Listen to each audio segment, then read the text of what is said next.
All right guys, we're here today with the 2022 Mitsubishi Outlander. Now this particular model is the Aspire.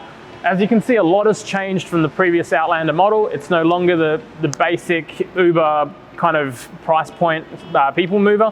Still offers exceptional value, but with a whole lot more car, as you'll see. All right, so starting with the styling at the front, you get this massive big black central grille. Now this bit at the top is actually an infilled grille. It's not a real grille for airflow. Down the middle you do get the airflow as well as down the bottom. On this side of things here, you do get your front parking sensors as well as a front camera and your radar unit. The front camera adds to the 3 other cameras around the car that will give you a full 360-degree view of your car as you're parking and maneuvering. You do have your LED headlight units for high beam and low beam over here, as well as your daytime running lights and indicators at the top of the overall front face. The other brilliant part, because it has the radar unit, it does mean it has the active radar cruise control, which is super helpful in traffic and on longer drives, as well as the autonomous emergency braking should you have a situation where you need that bit of emergency backup. This car has recently been given a 5-star ANCAP rating, so it is as safe as you can get when it comes to keeping your family and loved ones secure in the car and keeping the car looking as good as it can. From an engine perspective, you're looking at a 2.5 litre petrol 4-cylinder engine in this model. You no longer have a diesel option. However, it does give you 135 kilowatts of power, 245 Newton meters of torque, and is coupled with a CVT transmission that is possibly one of the smoothest and most normal feeling CVT transmissions on the market. It doesn't make an excessively large amount of noise as you start accelerating. It's only when you really put your foot down that you'll start picking up a little bit more engine noise. Around town, it actually feels every bit like a normal 6-speed transmission with each individual step along the way. So from a transmission and refinement point, very big tick to Mitsubishi on what they've been able to achieve. The other thing is fuel consumption. It's rated at 8.1 litres per 100 Ks. Around town, admittedly, we've been kind of hitting the 9.5 to 10 litres per 100. That's pretty usual and to be expected for most 4-cylinder cars around town. On the highway, it does get down to about 8.5 to 9 litres per 100, so pretty good options. Keep an eye out for our plug-in hybrid review that is coming. That review there will show you the fuel savings should you go for the FEV version of the Outlander. From an all-important warranty perspective on the Outlander as well, you have a 5-year, 100,000 kilometer warranty. Now, some of you might go, oh, but Mitsubishi advertises a 10-year warranty. Well, that 10-year warranty is should you do all of your services through an authorized Mitsubishi dealer, you will get a 10-year, 200,000 kilometer warranty. The advantage for that 5-year period is that the capped price servicing is all capped, so it's $199 per service.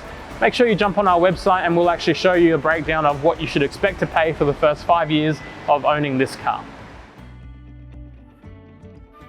From the outside, these striking 20-inch wheels make their appearance on every single Outlander model. They are a 45 profile as well, so they are a little bit thinner on the rubber, which means you will feel a little bit more of the road. As we've experienced while we've had this car, the suspension is tuned well, but you do feel every little bump on the road. I'm almost tempted to take these wheels off and test a 17 or an 18-inch wheel on this car to see if that makes any improvement. Might be a good idea for Mitsubishi going forward to maybe even offer the option of going down to a smaller size rim but with a thicker tire, and I think that would actually refine some of the suspension quirks, I guess, that we could call. However, that being said, riding around town, it drives really well.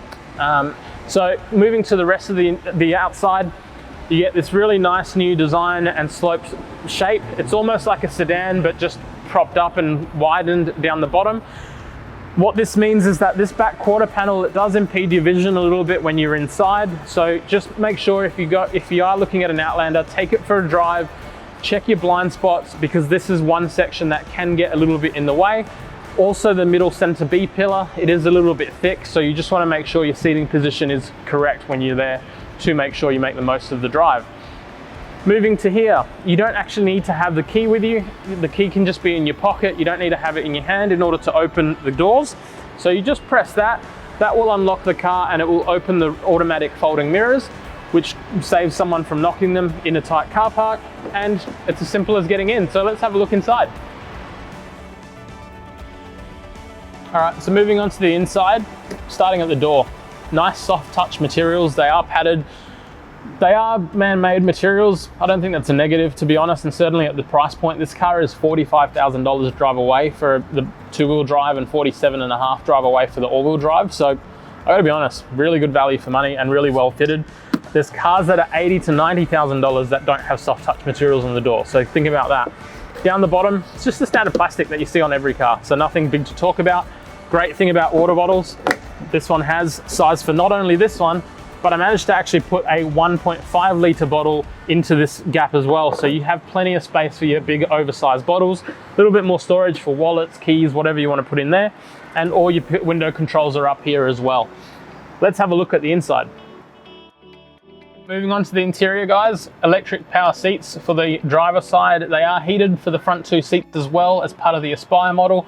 Steering wheel, one of my biggest pet peeves with a lot of cars. However, this one doesn't have my pet peeve. This one is reach adjustable and tilt adjustable. So regardless of how long or short your arms and legs are, you will find the perfect driving position for your size and height. The one thing that I will comment with this is you do sit quite low for an SUV. Normally the big advantage to an SUV is you're sitting quite high up.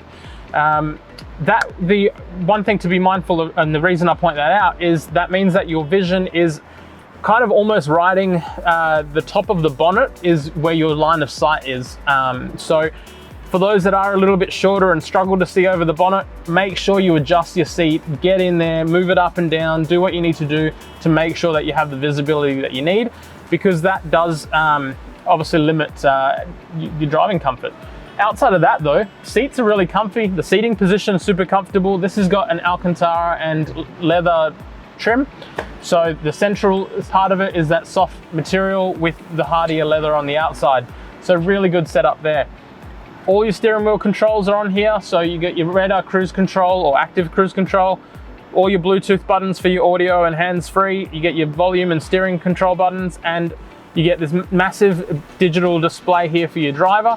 All the buttons to control that are on the left-hand side as well. So very big, very clear, and a real crisp display as well, which you'll see from some of the zoom ups. At the top, you do have a heads-up display as well. So you can keep your eye directly on the road and you will see that the speed readout. The car does have traffic sign readability, so it will give you the latest speed limit at the top as well.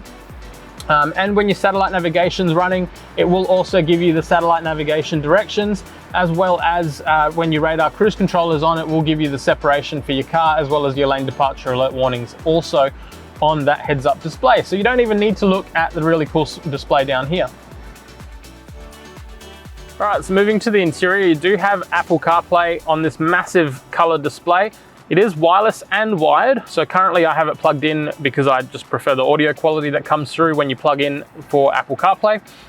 The screen lags a little bit, to be honest, but for this price point, I'm not expecting the same screen that you're getting in a lot of cars at 70, 80 grand that don't lag much. And it's not a really noticeable lag, and you're not scrolling through it all the time. Once you get in, you set what you want to listen to, you're pretty much done. From a Android Auto point, you do need the cable for the Android Auto to function, so just be mindful of that. And down the bottom here, if you don't have your Apple CarPlay plugged in, you can wireless charge this. So you can just dump that down there and it does your wireless charging. And your display up here will also have your satellite navigation as well, should you choose to use it. Dual zone climate control keeps the car the right temperature on both sides and avoids any arguments between you and your partner when they may not like that it's too cold or too warm. And you also have your heated seats for the two front seats, as mentioned before. The other thing I really like is actually the driving position. So while I did mention that it is a little bit lower, it's super comfortable. So it feels natural. It feels like a driver's position rather than you sitting on top of a car. You feel like you're sitting in the car. With this center console, just a standard small little storage compartment there. You do have your cup holder slot just here. It will fit your bottles, which is good. You do have your terrain control modes on this dial here, and a traditional shifter here as well. So what you do is you push that to go up to go into reverse, and you tap it down to go into neutral. It always returns to a central position regardless of where it's in. And then you just press the P on the top to get it back into park. So somewhat traditional with a little bit of a twist. From a display point as well, you do get a really good and clear reverse camera. So when you put the car into reverse, as you can see, because of the lighting in this car park, we've had to park on an angle. It is pouring down with rain, so apologies for that. But it gives you a good indication of the 360 view. So put it in reverse, the 360 comes up here, and you have your guidelines as well. They are moving guidelines as well, so it will show you where you're going. And you have a front camera as well. So you will be able to get nice and close to the car in front of you while showing you exactly where that screen is there. So really good job with Mitsubishi for that one. It's a real crisp and clear reverse camera system. Moving into the rear, plenty of space, headroom, very much a plenty. I'm 5'10", so the front seat is in the position where I would be sitting in, and my knees still probably have a good 5 centimeters of distance between where I'm sitting right now in the back and where I would be sitting if I was the driver in the front. It kind of strangely feels almost like you're sitting above the front row as well. If you're a kid, you're probably not going to notice, but it's just a strange thing that I've not noticed in any other cars. Position wise though, very comfortable. The seats are comfortable. It's plenty of space. Legroom feels like you could do a road trip and not be uncomfortable. So let's see what the third row is like. Before we go into the third row though, you do get 2 ISOFIX points in the back. So if you're putting any baby seats into the back, you will be able to put 2 of them on the outer seats. There are 3 tether points behind each of the middle rows. And more importantly, there are USB fast chargers underneath the center console, as well as plenty of space in the door pockets for any cups or bottles, and a center section here that pulls down where you can chuck some bottles and rest your arm on longer drives. So moving into the third row, this is very much a child-only zone. As you can see, the seat is the whole way back over here. If I tilt it any further, it's definitely right on my knees. My knees are so far up as well because of the way that the seat is designed, that this is very much just for kids, and that's how Mitsubishi actually advertises it. But if you got in a bit of a jam and you really needed 2 people in the back, it's doable. It's just not comfortable for a long time. Headroom is definitely not there, so you are crouching down if you're a little bit taller. And getting the seats up and down are pretty easy. So all you're doing is lifting these up. The headrests aren't built into the seat, so you do have to grab them out of the back pocket, which we'll show you when we go around to the boot.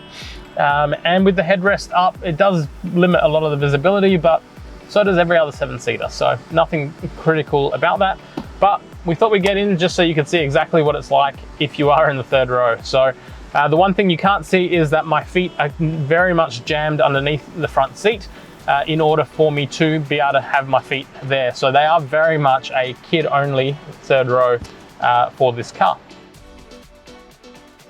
And the all-important question, what's the boot like? Well, before we get in the boot, the tailgate is actually a powered tailgate, and it is hands-free as well. So you just move your leg underneath, it'll open up without you having to touch any buttons, pull your key out, whatever. You do have some ample storage behind the seat when the 7 rows are up. When the 7 rows are down, you get tremendous space in there as well, so plenty to go. And down here is where your very oversized headrests are seated and positioned when those seats are folded flat. So basically, you lodge that there, pull that out,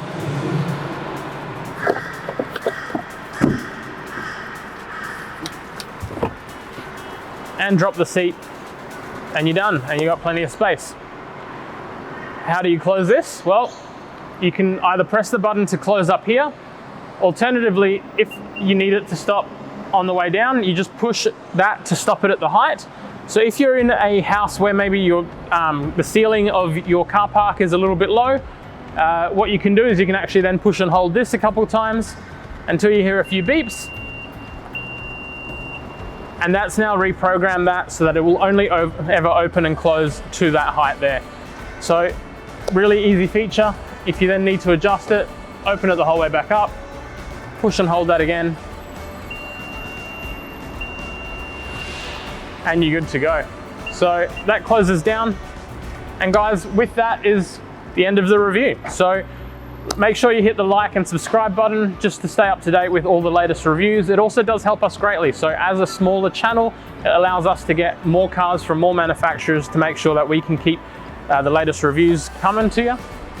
If you have any comments, any questions, please leave them down in the comment section. As always, we love to hear any feedback both on the car and maybe even on what you're doing right and wrong. And from a price point as well, make sure you check out the comments as well as the website, which will have a full guide on the price range for each of the Mitsubishi Outlander models, as well as some information around the warranty and the service costs for the vehicle for the first 5 years. But with that, that's it.